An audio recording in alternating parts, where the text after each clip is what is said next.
I think প্রত্যেকটা 90s kids এই ব্যাপারটার সাথে রিলেট করতে পারবে যে বাঙালি গরিব হোক, মধ্যবিত্ত হোক, বড়লোক হোক, বা এই স্টিলের মগটা প্রত্যেকটা বাঙালি বাড়িতে আছে। মা মাসি জাস্ট অবসেসড এটার প্রতি। নয় জল কাটানোর জন্য, নয় স্নান করার জন্য, নয় ঠাকুর ঘরে, নয় চা খাওয়ার জন্য।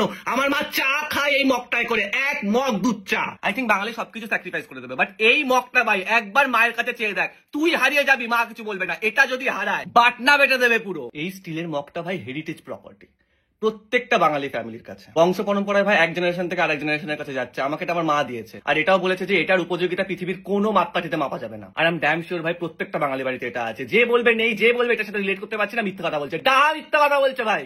ভাই এই যে কিছু কিছু পাবলিক আছে না, যারা জন্মেছে ভেতর বাঙালি পরিবারে, পড়াশোনা করেছে বাংলা মিডিয়ামে, বাড়িতে মার কাছে গালাগালি খায় বাংলায়, কিন্তু পাবলিকালি এমন নাটকটা করবে, আমার না ঠিক বাংলাটা আসে না, ভাটি শোনা আসে। কেন বাংলা বলতে কষ্ট হয়?